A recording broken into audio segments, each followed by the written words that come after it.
Bismillahirrahmanirrahim. Assalamualaikum warahmatullahi wabarakatuh. Selamat pagi teman-teman. Kita jumpa lagi ya di titik balik perubahan. Sebelum kita awali acara kita pagi ini, kita berdoa bersama dulu supaya apa yang kita dapat pagi ini bisa bermanfaat dan berberkah. Berdoa silahkan. A'udzubillahi minasyaitonirrajim. Bismillahirrahmanirrahim. Rabbi zidna ilma warzuqna fahma birahmatika ya arhamar rahimin. Amin. Monggo, Kang. Oke, Bismillahirrahmanirrahim. Assalamualaikum warahmatullahi wabarakatuh. Selamat pagi ya. Kita lanjutin lagi pembahasan soal ego ya. Masih halaman yang kemarin ya, soal menemukan posisi ego gitu ya.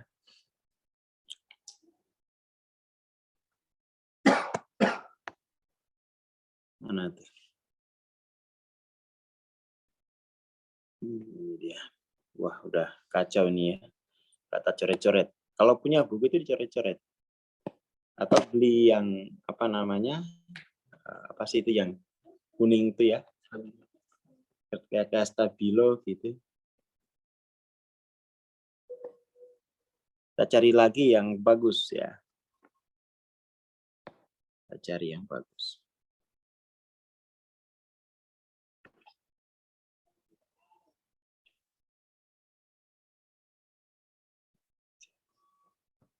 Ini nih.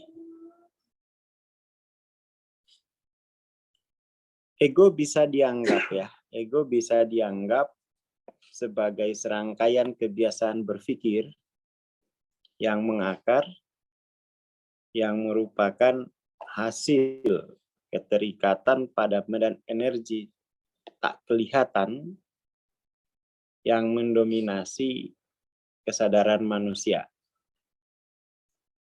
Jadi di sini kebiasaan-kebiasaan itu diperkuat oleh pengulangan, repetisi, dan konsensus masyarakat, budaya, juga diperkuat oleh bahasa. Jadi di sini ada rutinitas,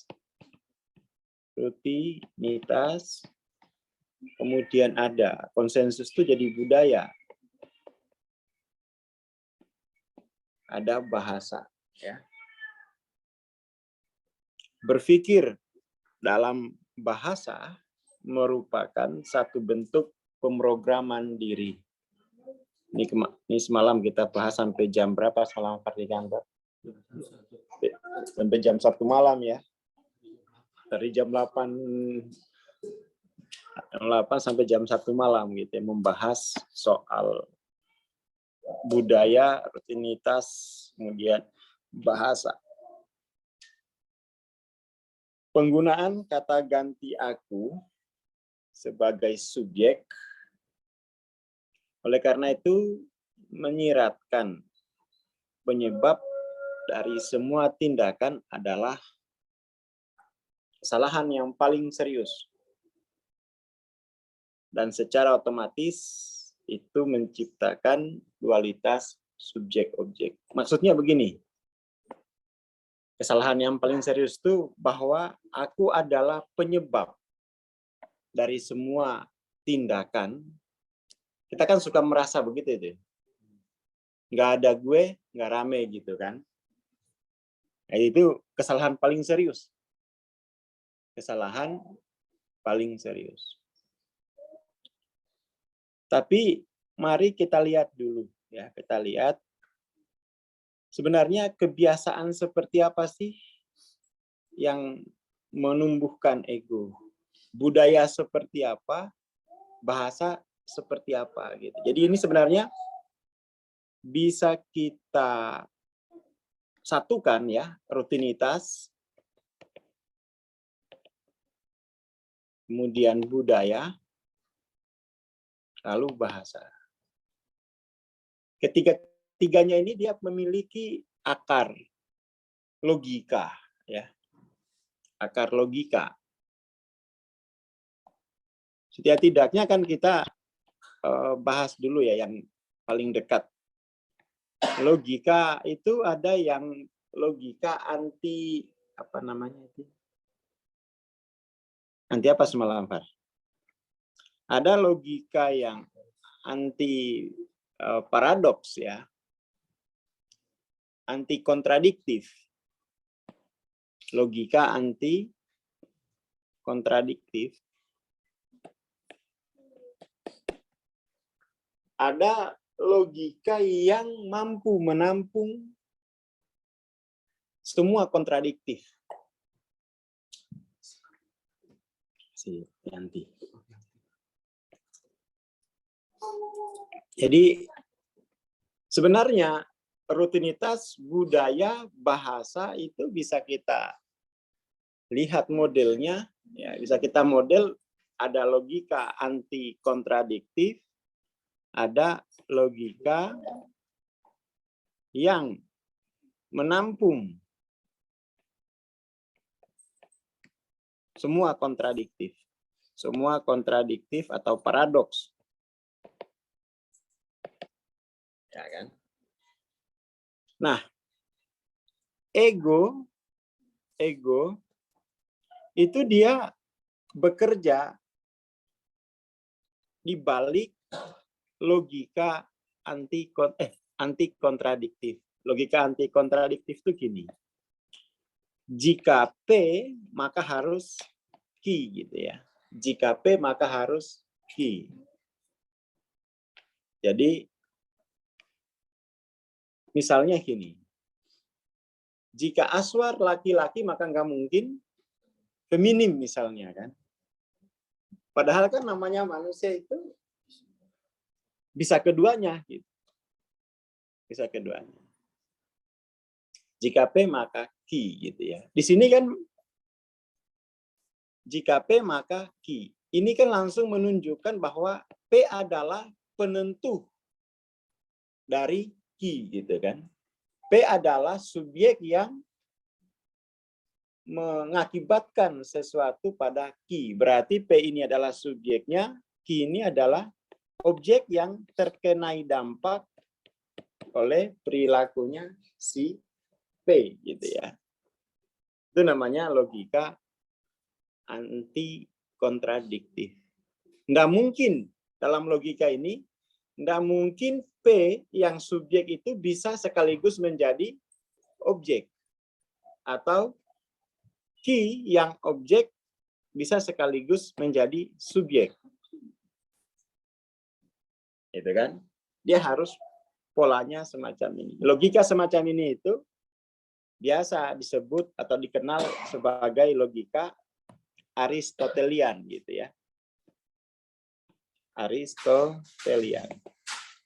Logikanya Aristoteles. Ini harusnya itu dipelajari kelas 1 SMP gitu ya. Harus dipelajari kelas 1 SMP. Oke. Jadi ini adalah akar apa ya? Sintaks ya. Sintaks yang membangun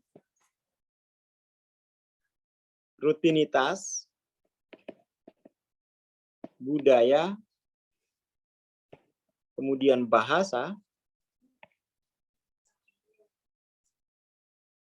sintaksnya ini. Sintaksnya itu P jika P maka Q gitu.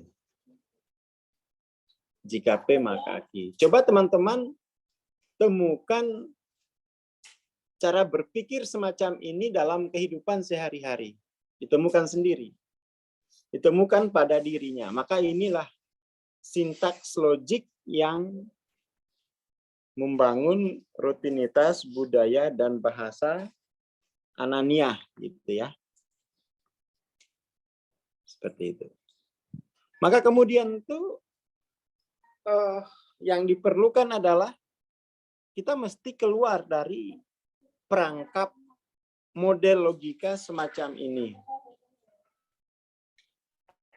Kita mesti bisa membebaskan diri dari perangkap model logika semacam ini. Model logika semacam ini hanya bisa diterapkan pada mesin, tidak bisa diterapkan pada manusia yang memang sejak awal itu sudah kontradiktif. Ya kan? Kata Rumi, manusia itu separuhnya itu aib, separuhnya itu gaib gitu ya. Itu udah kontradiktif tuh. Ya kan? Separuhnya itu badan, separuhnya itu jiwa. Itu kan kontradiktif. Maka kalau kita pakai logika anti kontradiktif ini, tidak mungkin manusia itu pada waktu bersamaan jiwa sekaligus tubuh. Tapi kenyataannya ya itu yang sedang terjadi gitu. Itu yang terjadi.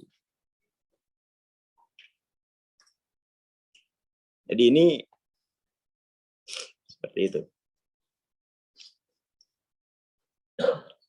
Nah, melampaui logika anti kontradiktif ini kan logika analisis, ya kan? Ini kan pola analisis. Jadi tujuan analisis itu adalah untuk mencari apa ya, kalau misalnya alam semesta ini kita analisis itu berarti alam semesta ini kita harus bongkar, lalu kemudian kita bongkar untuk mencari bagian paling kecil yang menentukan keseluruhan gitu ya. Kita harus mencari bagian yang paling kecil yang menentukan keseluruhan. Seperti di pola ini, penentu keseluruhan adalah P gitu ya. Penentu awal dari rangkaian misalnya P, Q, R, S adalah P gitu. Maka yang harus kita kontrol adalah P sehingga Q, R, S itu juga bisa kita kontrol semua. Itu kan analisis ya, analisis. Logika analisis. Itu untuk mencari penentu terkecil di alam semesta. Ini dulu waktu kita kuliah dimensi 5 ini kan logika apa ya? Karena kita terpenjara di alam semestanya kita bongkar gitu ya. Kita bongkar biar kemudian kita bisa keluar. Paling enggak bisa seluruhnya tapi bisa lebih luas ya penjara yang kita alami.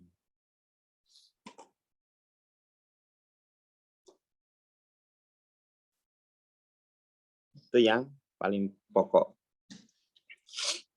Jadi untuk analisis. Jadi harus udah sadar itu. Kalau bahwa kok berpikir saya itu analisis gitu ya. Analisis.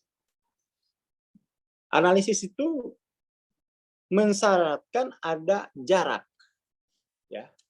Mensyaratkan ada jarak. Jadi apa ya?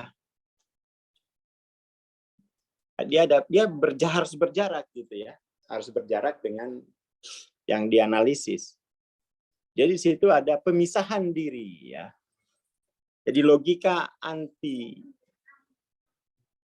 kontradiktif ini logika pemisahan diri. Pemisahan diri. Nah, kemudian yang dibutuhkan untuk melampaui sintaks logik semacam ini itu adalah logika cinta gitu ya. Logika cinta.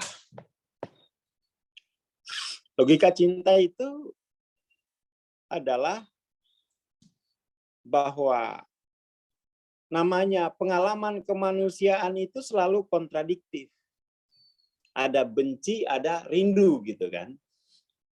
Tetapi itu tidak diversuskan, tidak dipisahkan antara benci dan rindu, karena logika cinta itu dia memiliki tujuan. Ya, benci itu bisa mendorong kita sampai pada tujuan, begitupun rindu gitu kan. Jadi dia memiliki tujuan, logika cinta itu. Apapun wasilanya itu tidak problem, ya kan? Tidak masalah. Mau lewat penderitaan, mau lewat kekayaan tuh yang penting aku menuju tujuan gitu ya. Itu logika cinta, dia logika yang mensyaratkan tujuan. Harus ada tujuan. Ini kalau orang tarekat ini kan ilahi anta maksud itu sudah tujuannya, itu logika cinta itu. Tapi biasanya dipakai hanya di surau, pulang rumah pakai lagi logika anti kontradiktif. Pas di surau logika cinta, pas keluar dari baru aja satu langkah dari pintu surau sudah logika anti kontradiktif. Kenapa? Karena Anda nggak sadar sintaks yang mendorong perilakunya. Ya, Anda menyadari ada sintaks logik yang mendorong perilaku. Ini kita bongkar ya. Logika analisis ini ya biasanya disebut logika linier. Sementara logika cinta, logika tujuan itu dia kemudian disebut logika non linier. Logika non linier itu apa? Logika yang mampu menampung seluruh kontradiktif dalam kehidupan. Ya kan? Jadi logika cinta itu adalah logika yang mampu menampung seluruh, jangan sebagian, seluruh kontradiktif dalam kehidupan. Inilah yang logika semacam inilah yang dibutuhkan untuk membebaskan diri dari nature ego, untuk membebaskan diri dari keterjebakan ego pada posisinya. Seperti itu. Jadi logika cinta itu logika transenden yang mampu menampung seluruh kontradiktif dalam kehidupan. Itu logika cinta ya. Logika cinta. Jadi tidak ada istilah apa lagu-lagu itu kan madu atau racun gitu ya. Madu dan racun itu sama saja. Dua-duanya berpotensi membawa kita pada tujuan gitu ya. Makan racun ya sampai tujuan juga kan. Minum madu juga bisa sampai tujuan. Minum racun kan bisa sampai tujuan tuh.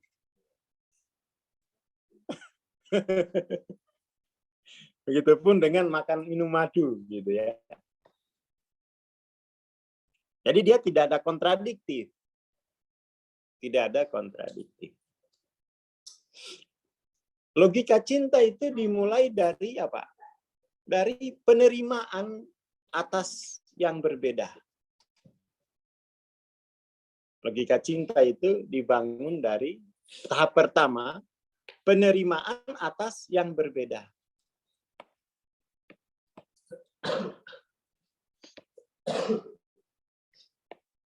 Atas perbedaan.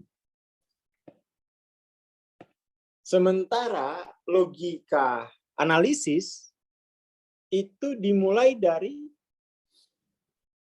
self-assertive, penegasan bahwa diriku berbeda dengan kamu.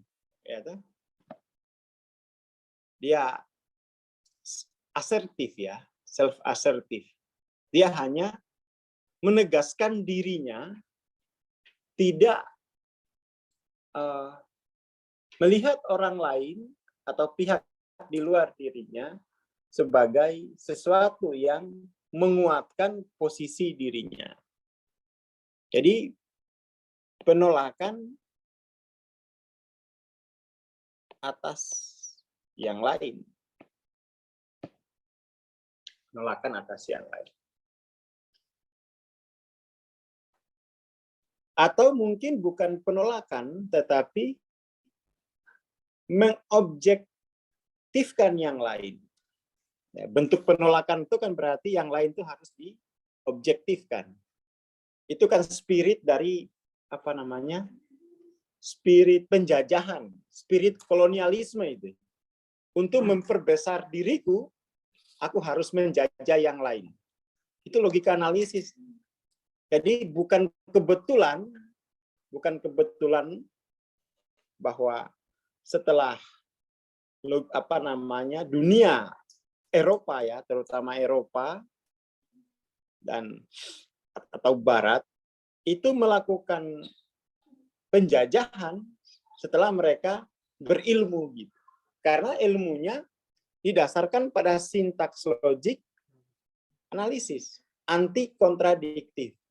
Apa yang mereka lakukan? Globalisasi, universalisasi. Itu kan sebenarnya upaya memperluas diri mereka dengan mengobjektifkan diri yang lain. Itulah yang disebut sebagai megalomania gitu ya. Jadi puncak dari logika analisis ini adalah megaloman. Megaloman. Megaloman. Jadi logika analisis ini menjadi sintaks logik dari imperialisme, kolonialisme gitu ya. Logika analisis. Itulah ego pada level kebudayaan ya.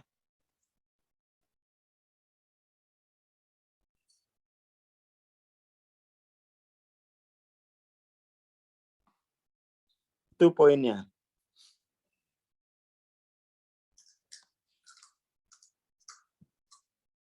Itu penting ya.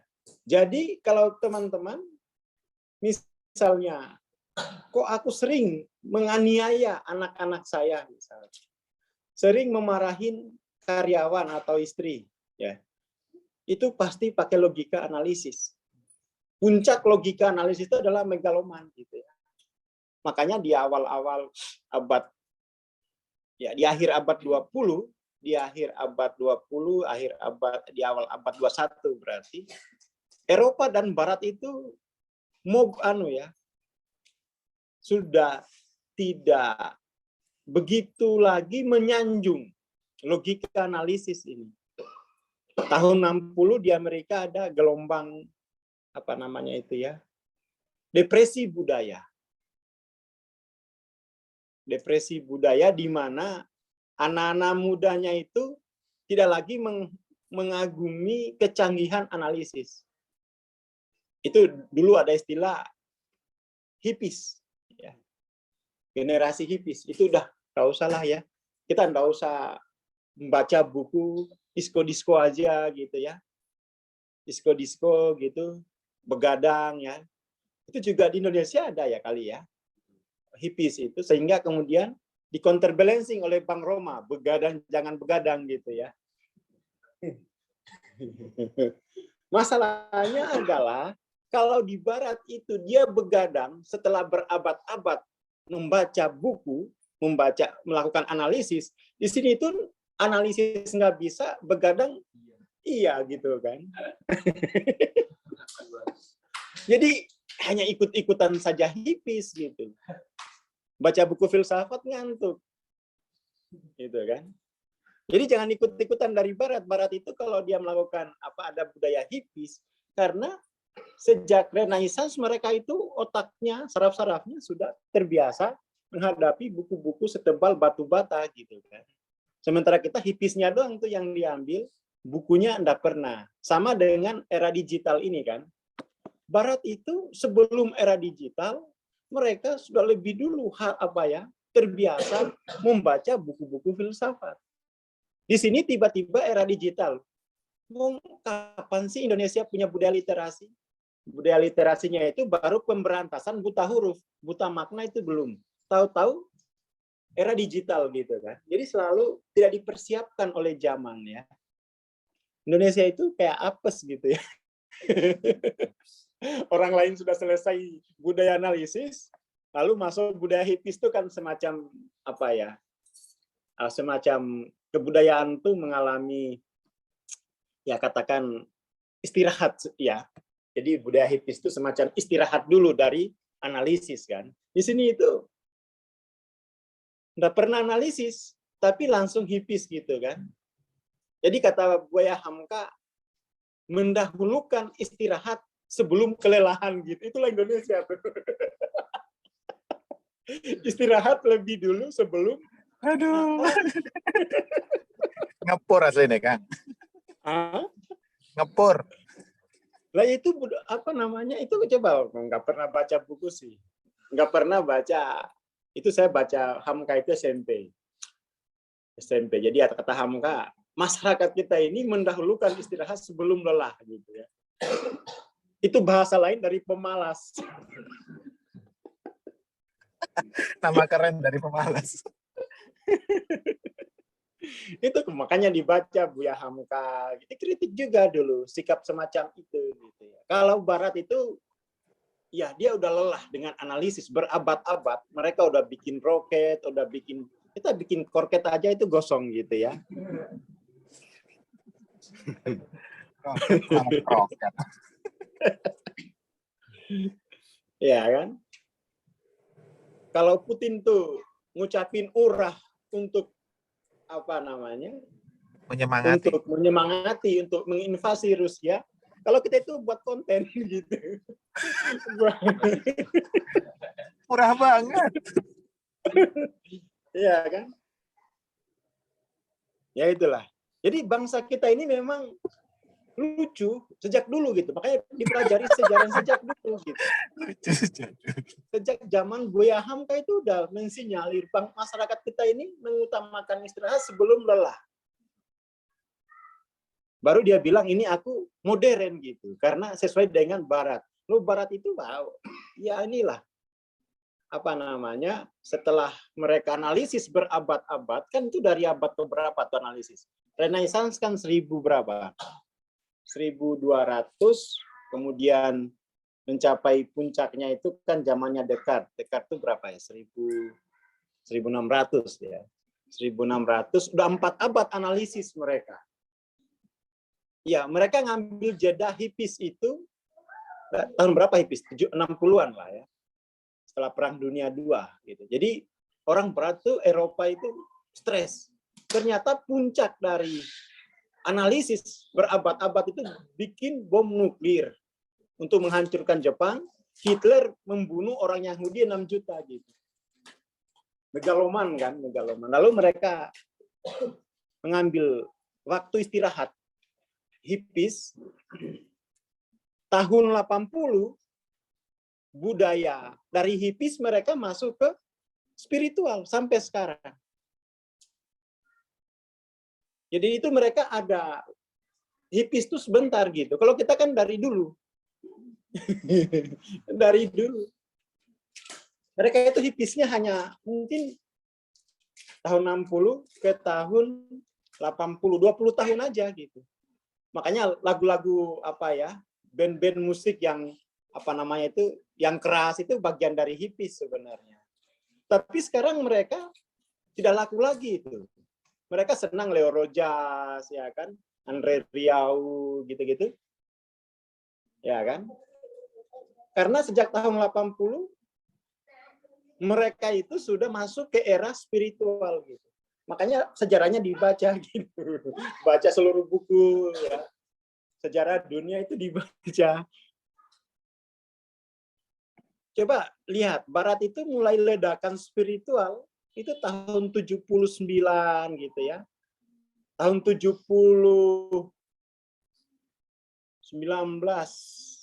berapa itu ya? Ya, 1972 itu kan ditemukan teori genetik. Tahun 90 itu sudah runtuh teori genetik itu menjadi epigenetik. Karena sudah lebih spiritual mereka. Jadi seperti itu.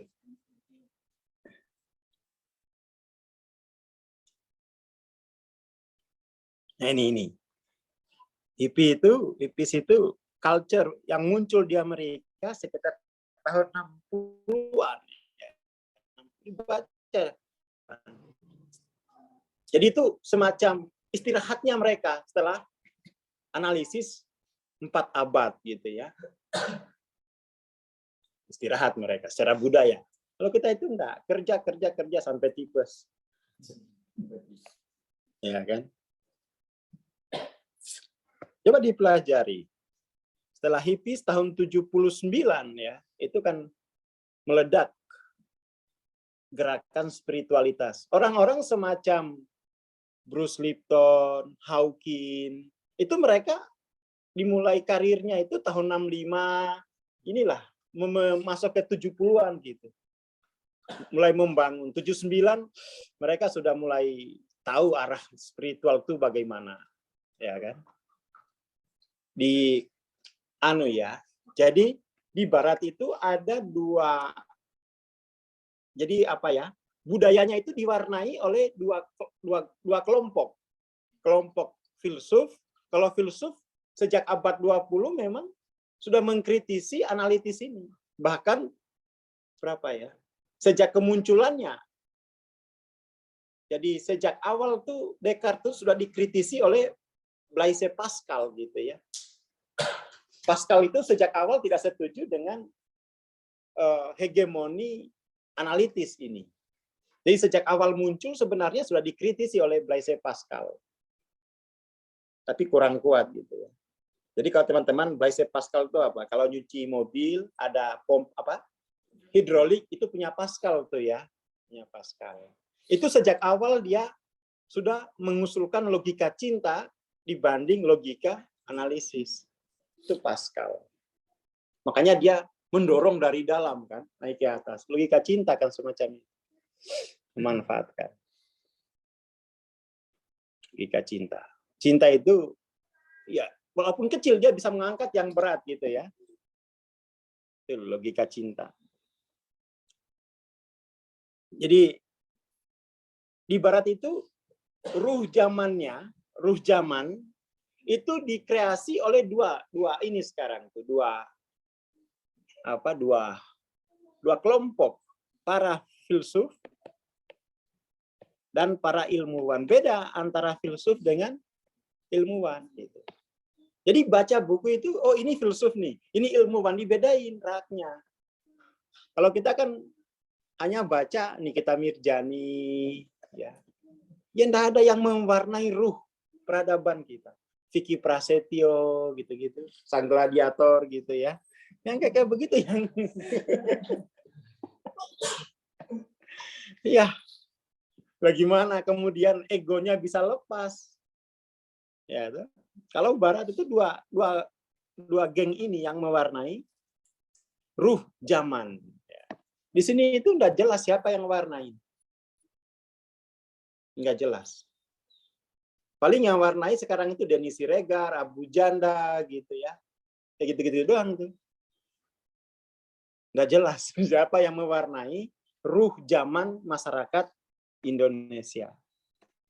Nggak jelas. Tuh ya. Nah ini ada rumusnya ya. Gaya berbanding lurus dengan tekanan, semakin banyak gaya, semakin berarti dia tertekan gitu ya.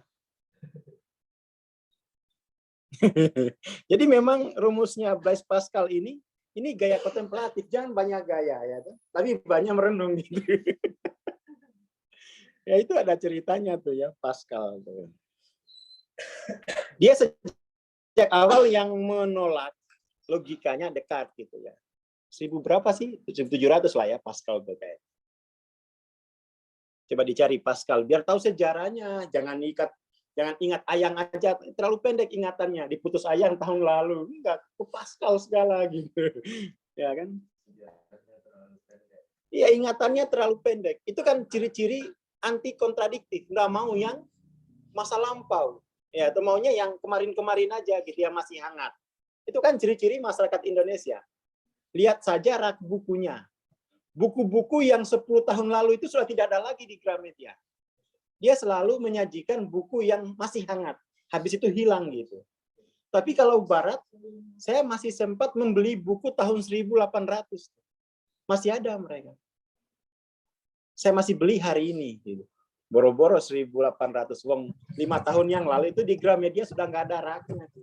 Itu budaya anti kontradiktif dalam sejarah. Nggak mau terlalu panjang berpikir. Kenapa? Kasbon masih banyak. Semakin lama semakin mahal bukunya. Nah, jadi harus sampai ke belakang gitu. Jadi salah satu ya Blaise Pascal itu 1600-an lah ya, sama dekat ya. 1700 kan kayaknya apa ya? Revolusi apa 1700? Revolusi Prancis. Itu habis revolusi Prancis, revolusi Inggris apa ya? Ya Inggris. Revolusi Inggris itu, jadi di Eropa itu di abad 17 itu sudah revolusi. Kenapa? Mereka sudah berhasil di abad 16 itu menyepakati bahwa ruh zaman ini adalah analisis. Mereka itu sudah sepakat gitu. Ruh zaman ini adalah analisis. Itulah modern gitu. Lalu kemudian muncul revolusi Prancis. Revolusi Prancis itu kan revolusi yang menuntut bahwa tata kelola sosial itu dilakukan secara apa ya? Itu kan yang ditumbangkan rajanya itu kan, dipenggal. Saya masih ingat betul tuh karena dulu saya kelas 1 SMA itu ngajar sejarah. Ngajar sejarah, kalau guru sejarah saya nggak masuk, saya yang ngajar tuh. Makanya tahu timeline itu penting itu. Penting. Saya SMA udah ngajar sejarah. Askur berarti Kang ya? Hah? Oh iya, tanya Askur. teman-teman. Asisten Tanya. guru. Like mulai Iya. kan asisten dosen, sama asisten guru. Karena itu penting sejarah itu. Ya kan? Dari zaman Islam tahun 600 ya tuh.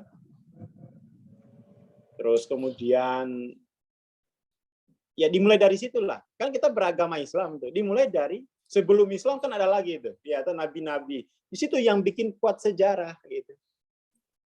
Dimulai dari ada hubungan diri saya dengan sejarah apa? Agama saya paling enggak. Ya, agama saya itu dimulai dari Nabi Adam. Kan gitu. Ya, sejarah manusia itu dimulai dari Nabi Adam. Itu baru disambung-sambung gitu ya. Lalu apa hubungannya dari apa? Tahun 600-an itu kemudian menjadi kerajaan Islam di kampung saya, kan begitu cara nyambungnya tuh. Ya kan, terus sampai hari ini. Sampai menjadi Indonesia ini kan perjalanan panjang itu kan. Indonesia ini kan sudah melewati banyak proses. Jadi kalau baju yang kita pakai hari ini adalah hasil dari revolusi industri. Baju yang kita pakai ini jangan dilupakan ini. Ya, baju yang kita pakai hari ini itu hasil revolusi industri di Inggris. Revolusi industri itu menghasilkan tekstil, ya toh. Pengolahan tekstil itu jadi merata banyak. Disitulah kemudian budaya apa namanya? Jadi bergeser kan dari agraria ke industri. Dia bergeser. Di budaya itu waktu itu bergeser tata kelola dan bergeser politik dan juga bergeser cara hidup gitu ya, dari mengandalkan agraris ke industri, agraria ke tekstil waktu itu. Itu harus dibaca gitu. Jangan nggak tahu aku. Itu ciri-ciri anti apa namanya? Anti apa sih? Ini nggak sahur kayak gini nih, kurang air. Anti paradoks, anti kontradiktif. Anti kontradiktif. Harus bagus membaca sejarah. Nggak boleh, nggak bagus. Nanti nggak tahu ruh zaman ini itu apa. Ruh zaman ini itu masih sedang ya, para ilmuwan, para filsuf sedang memperjuangkan biar ruh zaman ini adalah logika cinta. Sedang memperjuangkan itu. Tapi belum tuntas. Mungkin ya 50 tahun lagi lah. Nunggu yang dididik dalam logika analisis itu kan masih kuat ya. Di Indonesia bahkan kampus-kampus itu masih logika analisis. Saya pernah ngecek perpustakaan kampus-kampus itu wacananya masih tahun-tahun 70-an gitu. Orang udah tinggi ya. Di sini masih analisis gitu. Jadi salah satu cara untuk melampaui ego itu belajar sejarah, lalu temukan ruh zaman yang menggerakkan sejarah itu. Temukan. Itu nanti canggih itu. Ya. Pelajari karya-karya filsuf, pelajari ilmuwan. Baca, sediain itu untuk mengetahui ruh zaman yang mereka upayakan itu apa. Sehingga kemudian kita bisa ikut memberikan sumbangan untuk ruh zaman gitu kan. Ini kan kita bersama-sama tiap pagi ini membahas dissolving ego, itu kan dalam rangka untuk menumbuhkan ruh zaman baru, yaitu ruh zaman cinta, ya kan? Jadi ini kita sedang berupaya untuk mentransformasi kebudayaan kita gitu. Wah, THR belum turun. Ya, ruh zaman sekarang itu kita sedang upayakan ruh zaman dimensi kelima gitu ya. Dimensi keempat itu analisis.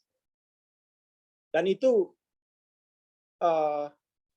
ya kita tahu hasilnya adalah revolusi industri 1.0, 2.0, sekarang industri 5.0, ya kan?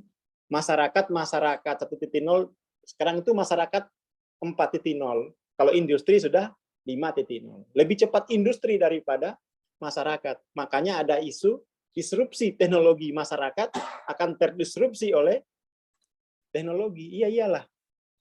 Karena teknologi lebih cepat gitu. Kiamat masih jauh, tenang aja. Mau kiamat. Lagi pula kalau kiamat ya kita kan sudah punya tujuan. Apa persoalan? Tidak ada persoalan dengan kiamat. Kiamat nggak kiamat itu kita anti kontradiktif. Kiamat oke, nggak kiamat oke gitu kan. Kita tampung semua. Wong alwasiu. Ya kan? Alwasiu. Ini teman-teman tuh banyakin membaca buku-buku spiritual gitu ya. Itu dalam rangka untuk bersama-sama membangun ruh zaman baru gitu ya. Membangun ruh zaman baru. Bareng-bareng. Beli buku mahal, anti kontradiktif. Maunya murah terus, nggak mau yang mahal. Harusnya mahal oke, murah oke gitu kan. Jangan yang murah-murah toh, itu udah anti kontradiktif, yang ekstrim kiri lagi. Itu dari kebiasaan sehari-hari loh, itu logika anti kontradiktif itu. Maunya beli yang murah aja, yang mahal enggak. Harusnya murah mahal itu sama saja gitu. Toh menuju tujuanku gitu. Saya nggak peduli, saya pernah beli buku itu, satu buku 5 juta, biasa aja. Karena ini ya nggak apa-apa gitu. Nggak apa-apa. Satu buku itu yang 5 juta di luar. Biasa. Gimana mau kaya kalau logikanya logika anti kontradiktif terhadap harga gitu kan?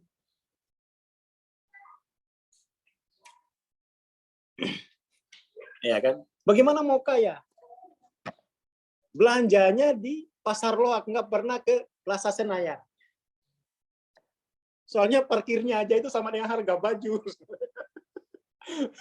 Parkir di Plaza Senayan kan.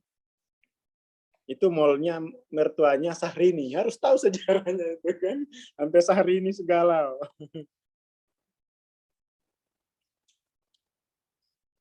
Jadi itu penting ya, penting. Ya rajin suluh, rajin membaca. Jangan suluk toh membaca enggak, itu anti kontradiktif logika. Ya kan? Wiritan kencang, membaca kencang. Ya kan? Jadi kita ini sebenarnya karena nggak ngerti gitu ya. Karena nggak ngerti sintaks logik yang menentukan perilaku kita, maka kita kemudian tuh nggak bisa koreksi gitu kan. Nggak bisa koreksi. Ini 5 menit lagi gitu ya.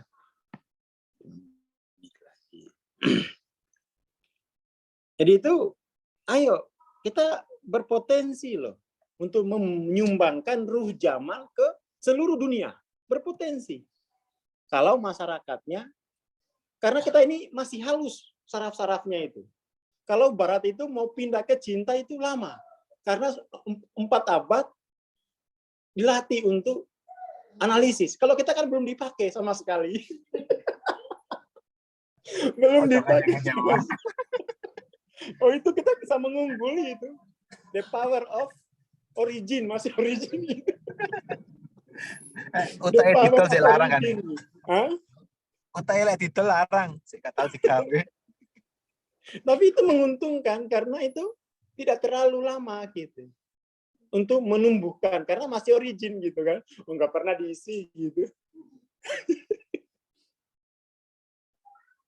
Nah ini ya, ini harus kita rame-rame nih. Kalau kita nggak sadar, Barat itu, Barat ya, Barat itu dari tahun 80 mereka mengusahakan ruh zaman baru untuk dunia gitu.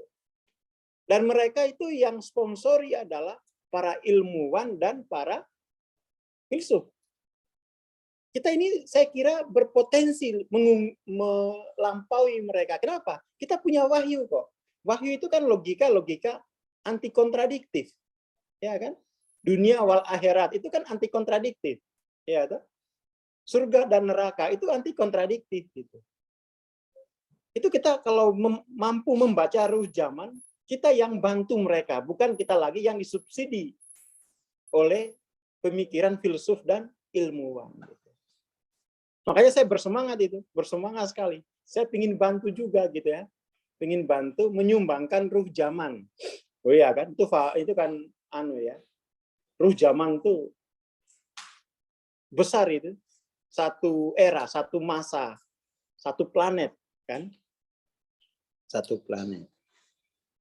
Jadi kalau yang ini analisis gitu ya, ini cenderung sintesis ya. Di sini rigid,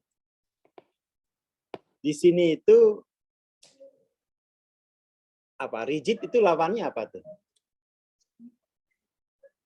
Ekletis ya. Mungkin dulu saya salah ininya itu.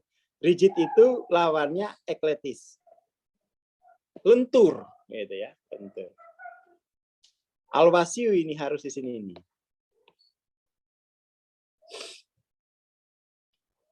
Al-Wasiyu. Itu harus mulai di Yuzaki egonya itu ya. Pokoknya dapat THR 10.000 ke mall, nggak apa-apa, biar tidak anti kontradiktif. Jangan ke Indomaret mulu, nunggu kupon gitu. Itu ekstrim, jangan ekstrim gitu ya.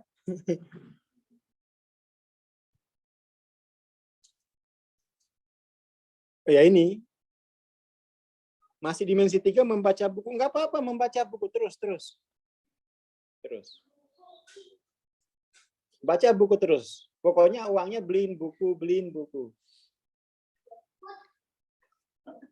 Saya itu beli handphone tuh mungkin 5 tahun sekali itu belum tentu ganti loh. Tapi bukunya tiap hari bertambah. Bertambah. Karena kita mau menyumbangkan ruh zaman baru gitu ya. Ruh zaman baru. Ayo bareng-bareng gitu ya, bareng-bareng. Barat sudah mulai dari tahun 80. Dan belum tuntas, saya ukur terus gitu. Mereka menyumbangkan ruh zaman 500. Kita mestinya menyumbangkan yang 700 ke atas gitu. 700 ke atas itu ilallah gitu kan. Ruh zamannya itu ruh zaman ilallah. Itu sebagai ruh zaman. Bukan jangan dianggap itu doktrin ya kan. Ya itu tentu saja doktrin juga bisa, tapi itu dinaikin sebagai ruh zaman gitu ya. Source of self itu kan mengharuskan ilallah. Tidak ada yang lain. Source of self itu kan harus ilallah. Tidak bisa yang lain. Hanya 2 dia. Ilallah atau ilah selain Allah. Kan gitu aja tuh. Tidak ada yang lain. Ilah selain Allah berarti ya berhala itu. Itu harus menjadi ruh zaman. Bukan hanya sekadar menjadi ideologi orang Islam kan gitu ya. Dia harus menjadi ruh zaman. Itu yang harus diupayakan biar semua orang itu source of self-nya ilallah. Ya kan? Dia ke sini. Itu yang harus kita gaspol gitu ya. Harus gaspol. Dan ini bukan apa? Bukan jangan dia apa ya? Ya ini itu bukan menyebarkan agama dalam pengertian masyarakat ya. Ini ya memang kenyataan gitu. Mau diapain? Source of self-nya yang tersedia cuman kalau bukan ilallah berarti ilah selain bukan Allah gitu. Mau diapain? Maka kemudian tuh kalau Viktor Frankl bilang manusia itu hidup mencari makna, kita bisa dengan ini kita tidak cukup makna. Tetapi manusia itu hidup untuk larut pada ilallah gitu kan.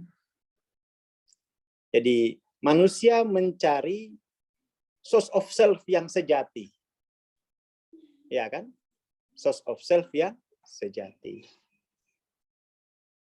Mestinya begitu kebutuhannya tuh kan. Kebutuhan tertinggi itu adalah search for source of self. Ya kan? Itu kebutuhan tertinggi adalah search for source of self. Ini kebutuhannya orang yang beriman gitu ya. Harus mencari ini. Saya kira itu ya, dan itu memang kalau kebutuhan kita adalah search for source of self, maka kita bisa menerobos dinding-dinding ego, ya toh. Sintaks-sintaks logiknya itu kita bisa hajar tuh. Kenapa? Karena kita punya tujuannya kan ada dua tuh. Larut pada yang selain ilallah atau larut pada ilallah. Jadi kita mesti apa ya? Ini terutama kalangan teman-teman yang mubalik. Kita mesti menambah lagi dosis bahwa kalau selama ini kan kita mesti berpasrah kepada Tuhan, menyerah kepada Tuhan. Naikin dosisnya, larut. Iya kan? Naikin dosisnya sampai larut. Sampai larut. Ya kan? Sampai larut. Jangan hanya mendekat. Kita kan termnya selama ini mendekat, menyerah, terus apa lagi? Melepaskan gitu-gitu kan. Sekarang itu ambil dosis yang lebih maksimal, yaitu larut. Dissolve gitu kan? Dissolve. Ini penting ini ya. Karena tem-tem kita itu kurang maksimal sebenarnya. Mendekat gitu ya, menyerah, tapi belum larut. Akhirnya kan jadi kalau mendekat belum larut itu jadi belang-belang gitu kan. Belang-belang gitu. Giliran ketangkap KPK pakai jilbab gitu ya, pakai koko gitu. Belang-belang yang begitu itu karena saya kira temnya kurang kuat gitu dosis yang dipaparkan gitu ya. Harus larut. Nah ini dissolving ego gitu ya. Larutkan.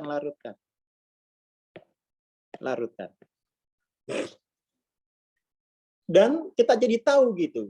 Persoalan masyarakat itu sudah larut dalam kematerian gitu. Jadi bukan hanya melekat, kita itu masih apa ya? Tidak berpikir membuat istilah itu. Saya bilang mana ada melekat? Kalau melekat itu gampang itu, ya tuh. Kalau larut itu sulit, sudah tidak kelihatan lagi. Jadi sekarang itu kita ya punya problem, masyarakat kita ternyata bukan melekat pada materi, tapi larut di dalam materi. Gimana itu mengambilnya kembali? Itu kan nggak bisa walau-walam gimana tuh? Itu kan harus dibentuk ulang gitu ya. Teknologinya harus yang murni itu, harus ilallah itu baru dia bisa pulih. Kalau enggak, dia jadi belang-belang lagi gitu. Kan sulit kita misalnya mau mengambil kembali gula, membentuk gula pada air teh gitu kan. Memisahkan kembali itu, karena sudah larut kan. Bisa nggak dipisahkan? Nah, tinggi tapi ininya tuh. Harus dibakar dulu di neraka gitu ya. Ya harus dibakar gitu. Itu kan analogi yang logika Quran gitu kan. Kalau kamu mau pulih harus dibakar dulu. Nah, itu emang begitu. Secara kimiawi gitu. Jadi bukan ancaman itu. Tetapi itu adalah penyelamatan.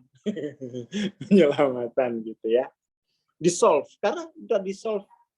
Makanya dibaca lagi ya teman-teman. Yang belum punya bukunya beli ini. Biar tahu. Oh ternyata diri kita itu bisa larut pada materi. Bisa juga larut pada keilahian. Nggak bisa itu. Setengah-setengah. Aku mau mendekat. Enggak. Aku mau menyerah. Enggak. Larut. Jadi tujuan kita mesti larut pada tujuan. Nggak bisa enggak gitu ya. Harus larut pada tujuan. Jangan tanggung-tanggung. Nah ini harus distilasi ya. Ya ini ada orang fisika ini ya, fisika kimia ini. Oke, saya kira itu dulu ya. Saya kira itu dulu. Jangan larut pada THR. Ya, ini kan tempat THR kan ini larut lagi pada materi gitu. Nggak beliin buku, beliin buku. Beliin buku. Duh, kena nih. Kalau dapat THR malah larut lagi ke materi, beliin buku. Ikut buat kuliah gitu kan. Ikut buat kuliah.